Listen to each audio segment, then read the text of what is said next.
بہنیں ایسی کیوں ہوتی ہیں آخر؟ صبح صبح چائے کی دکان پہ میرا دوست میرے پاس آ بیٹھا، مجھے سلام کیا۔ اس کی آنکھوں میں آنسو تھے۔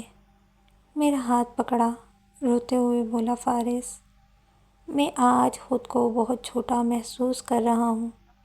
میں حیران تھا، اس کی کمر پہ تھپکی دی۔ ارے ایسا کیا ہو گیا شیر کو؟ وہ مجھ سے نظریں نہیں ملا رہا تھا، پھر زور زور سے رونے لگا۔ سب لوگ اس کی طرف دیکھنے لگے۔ میں نے اس کو چپ کروایا۔ ارے پاگل، سب دیکھ رہے ہیں۔ میرے سینے سے لگ گیا، روتے ہوئے بولا، فارس، بہنیں ایسی کیوں ہوتی ہیں؟ میں سوچ میں گم ہو گیا۔ تم ایسا کیوں بول رہے ہو؟ کہنے لگا، فارس، پتہ ہے بہن کی شادی کو 6 سال ہو گئے ہیں۔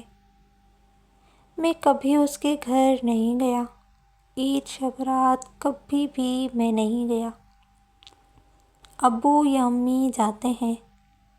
میری بیوی ایک دن مجھے کہنے لگی، آپ کی بہن جب بھی آتی ہے اس کے بچے گھر کا حال بگاڑ کر رکھ دیتے ہیں، خرچ ڈبل ہو جاتا ہے، اور تمہاری ماں ہم سے چھپ چھپا کر کبھی اس کو صابن کی پٹی دیتی ہیں، کبھی کپڑے، کبھی سرف کے ڈبے، اور کبھی کبھی تو چاول کا تھیلا بھر کر دیتی ہیں۔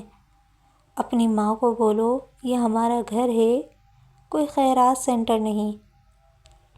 فارس، مجھے بہت غصہ آیا۔ میں مشکل سے خرچ پورا کر رہا ہوں اور ماں سب کچھ بہن کو دے دیتی ہے۔ بہن ایک دن گھر آئی ہوئی تھی، اس کے بیٹے نے ٹی وی کا ریموٹ توڑ دیا۔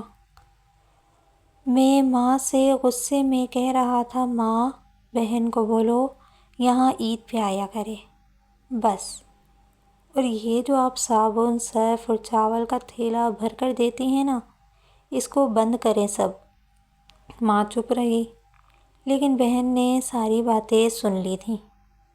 میری بہن کچھ نہ بولی۔ 4 بج رہے تھے، اپنے بچوں کو تیار کیا اور کہنے لگی، بھائی مجھے بس اسٹاپ تک چھوڑ آؤ۔ میں نے جھوٹے منہ کہا، رہ لیتی کچھ دن، لیکن وہ مسکرائی، نہیں بھائی، بچوں کی چھٹیاں ختم ہونے والی ہیں۔ پھر جب ہم دونوں بھائیوں میں زمین کا بٹوارا ہو رہا تھا تو میں نے صاف انکار کیا، بھائی میں اپنی زمین سے بہن کو حصہ نہیں دوں گا۔ بہن سامنے بیٹھی تھی، وہ خاموش تھی، کچھ نہ بولی۔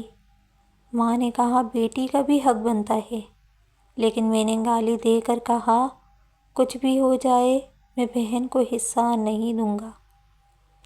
میری بیوی بھی بہن کو برا بھلا کہنے لگی۔ وہ بیچاری خاموش تھی۔ فارس، کافی عرصے سے کام کاج ہے نہیں۔ میرے بڑے بیٹے کو ٹی بی ہو گئی، میرے پاس اس کا علاج کروانے کے پیسے نہیں۔ بہت پریشان تھا، میں قرض بھی لے لیا تھا، 1,00,000 2,00,000 بھوک سر پہ تھی۔ میں بہت پریشان تھا، کمرے میں اکیلا بیٹھا تھا، شاید رو رہا تھا حالات پہ کہ اتنے میں بہن گھر آ گئی۔ میں غصے سے بولا، اب یہ آ گئی ہے منحوس۔ بیوی میرے پاس آئی اور کہا، کوئی ضرورت نہیں گوشت یا بریانی پکانے کی اس کے لیے۔ پھر 1 گھنٹے بعد وہ میرے پاس آئی، بھائی پریشان ہو؟ میں مسکرایا، نہیں تو بہن۔ بہن نے میرے سر پہ ہاتھ پھیرا، بڑی بہن ہوں تمہاری، گود میں کھیلتے رہے ہو، اب دیکھو مجھ سے بھی بڑے لگتے ہو۔ پھر میرے قریب ہوئی، اپنے پرس سے سونے کے کنگن نکالے، میرے ہاتھ میں رکھے، آہستہ سے بولی، پاگل تو ایویں ہی پریشان ہوتا ہے، تیرا بھائی شہر گیا ہوا تھا، بچے اسکول تھے، میں نے سوچا دوڑتے دوڑتے بھائی سے ملاؤں۔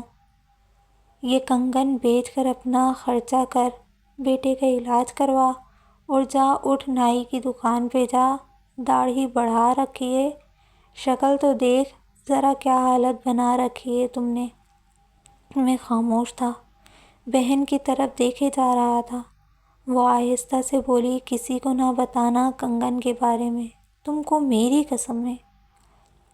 میرے ماتھے پہ بوسہ کیا اور 1,000 روپیہ مجھے دیا، جو 150 کے نوٹ تھے، شاید اس کی جمع پونجی تھی۔ میری جیب میں ڈال کر بولی، بچوں کو گوشت لا دینا، پریشان نہ ہوا کر، تیرے بھائی کو تنخواہ ملے گی تو آؤں گی۔ پھر جلدی سے اپنا ہاتھ میرے سر پہ رکھا، دیکھ بال سفید ہو گئے، اب نائی کے پاس جا اور بال کٹوا کر آ۔ وہ جلدی سے جانے لگی۔ اس کے پیروں کی طرف میں نے دیکھا، ٹوٹی ہوئی جوتی پہنی تھی، پرانا سا دوپٹہ اوڑھا ہوا تھا، جب بھی آتی تھی وہی دوپٹہ اوڑھ کر آتی تھی۔ فارس بہن کی اس محبت میں مر گیا تھا۔ ہم بھائی کتنے مطلب پرست ہوتے ہیں، بہنوں کو پل بھر میں بیگانہ کر دیتے ہیں، اور بہنیں بھائیوں کا ذرا سا دکھ برداشت نہیں کر سکتی۔ وہ ہاتھ میں کنگن پکڑے زور زور سے رو رہا تھا، اس کے ساتھ میری آنکھیں بھی نم تھیں۔ اپنے گھر میں خدا جانے کتنے دکھ سہ رہی ہوتی ہیں۔ کچھ لمحے بہنوں کے پاس بیٹھ کر حال پوچھ لیا کریں، شاید کہ ان کے چہرے پہ کچھ لمحوں کے لیے ایک سکون آ جائے۔ بہنیں ماں کا روپ ہوتی ہیں، بہنوں کا مان رکھ لیا کریں۔ ملتے ہیں نیکسٹ ویڈیو میں، جب تک کے لیے اللہ حافظ۔ اپنا اور اپنے پیاروں کا خیال رکھیں۔ جزاک اللہ خیرہ۔